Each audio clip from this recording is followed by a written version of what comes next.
U.S China relations were not good under Trump. They've become much worse under Biden.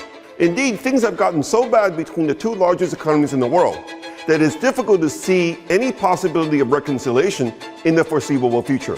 The reason for the bad blood is very simple. The U.S. increasingly views China as a major threat to its global hegemony. Joe Biden, in his National Security Strategy Report released in October, characterized China as harboring the intention and the capacity to reshape the international order in favor of one that tilts the global playing field to its benefit. An influential report by Harvard University's Belfer Center last year warned that China could soon overtake the U.S. as the global leader when it comes to the most important technologies of the 21st century. Senate Majority Leader Chuck Schumer said last week that the latest decision to blacklist YMTC, a Chinese NAND flash memory maker, is to prevent it from getting even an inch of a military or economic advantage.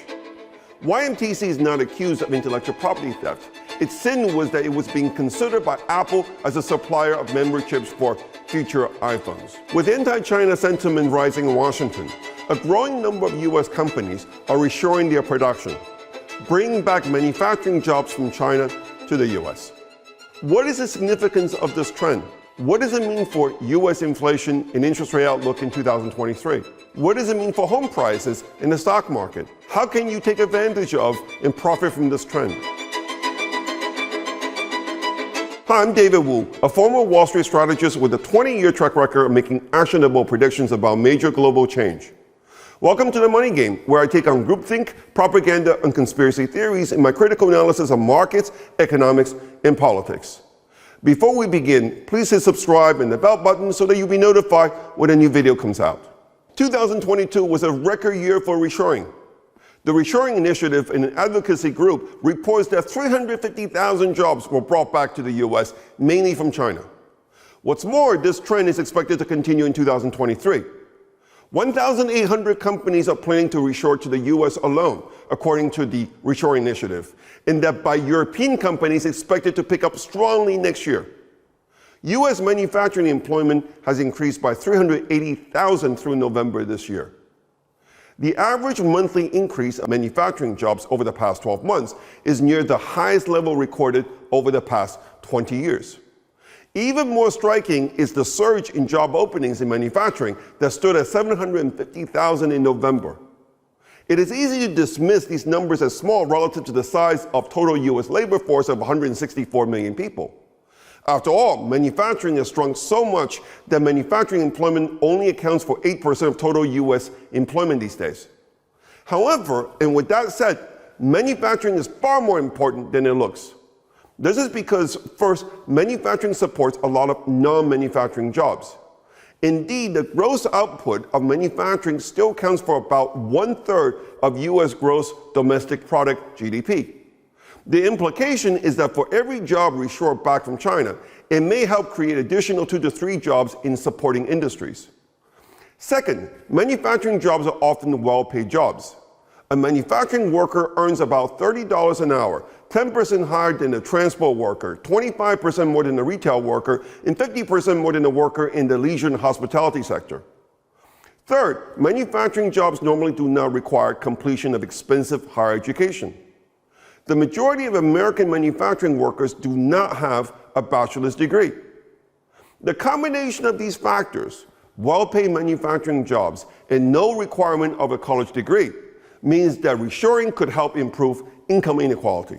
It is not a coincidence that the hauling out of American manufacturing over the past 2 decades has been accompanied by a big increase in the Gini coefficient, a popular measure of income inequality.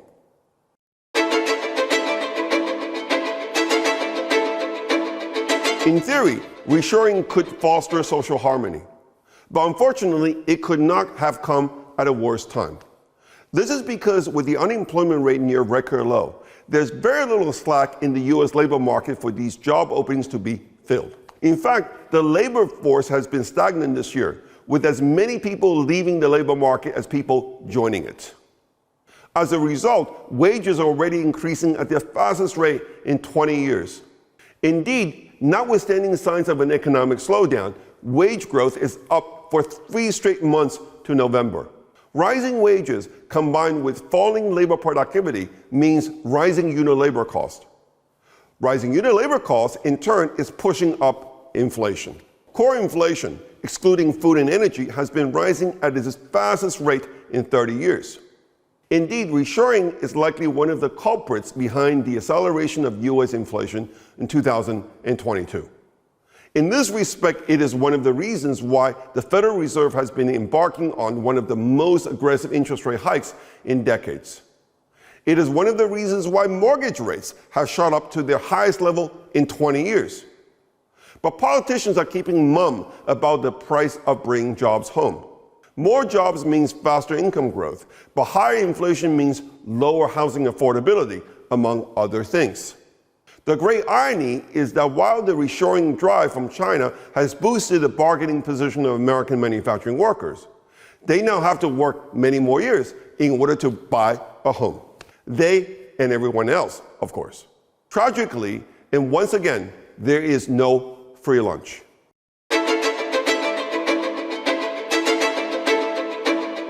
In August, Biden signed into law the CHIPS and Science Act. The new law was America's first foray into industrial subsidies in many decades.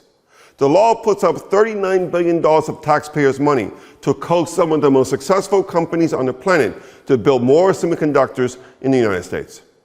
Since Washington couldn't stop Beijing's industrial policies, it decided to imitate them. Whether this will prove to be wise or not in the long term, the CHIPS Act, in just 3 months, has already attracted $200 billion of investment to produce semiconductors in the U.S. Intel is building a $20 billion chip plant in Ohio. TSMC, the Taiwanese semiconductor juggernaut, just announced a $40 billion chip plant in Arizona. The Semiconductor Industry Association estimates that these investments will create 40,000 jobs in the U.S.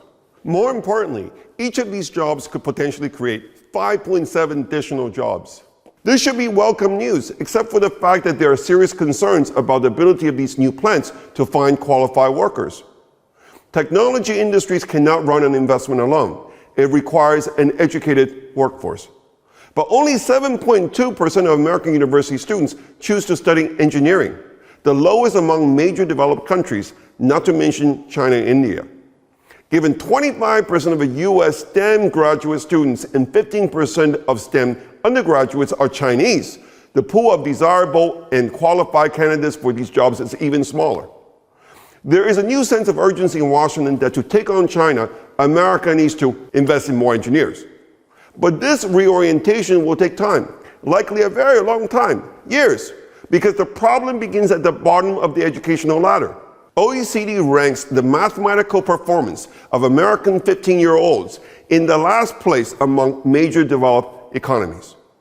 With the Biden administration seemingly more interested in promoting equity and other choice woke policies over excellence in education, it is not clear that Washington's educational policies are aligned with its industrial policies.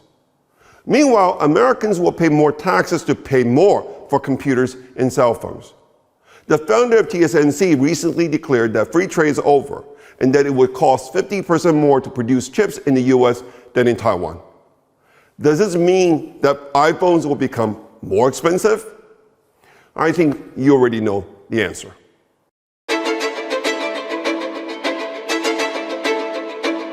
The bottom line, following China's entry into the World Trade Organization in 2000, U.S. imports from China as a share of its total imports and as a share of GDP soared. Offshoring to China boosted U.S. corporate earnings by reducing their labor cost. This came at the expense of the standard of living of American workers. Their real wages stagnated. However, offshoring, by helping to keep down inflation and allowing the Fed to pursue a policy of easy money for a very long time, boosted asset prices in America from real estate to stocks. Offshoring is a major reason why household net worth has been climbing steadily for most of the last 20 years. Onshoring will reverse this process. Real wages should accelerate, but it will come at the expense of stocks and home prices.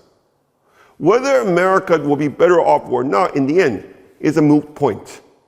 This is because the undoing of U.S. China economic integration is unstoppable at this point. Anti-China sentiment has become so popular that it is about the only issue that enjoys bipartisan support in an otherwise divided Washington.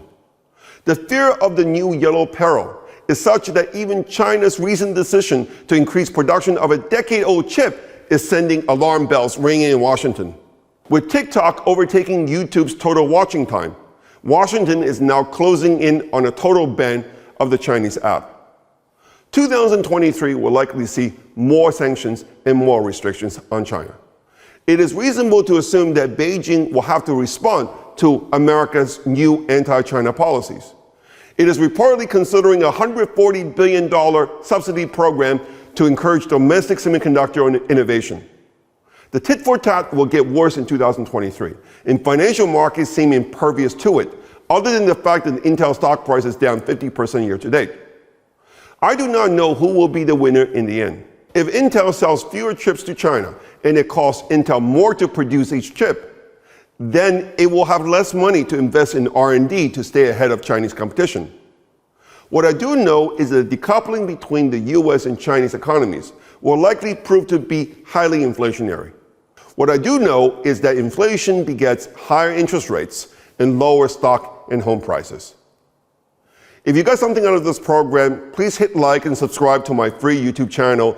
If you want to learn more about my investment strategy, come check us out at davidwunbound.com. Thank you for listening.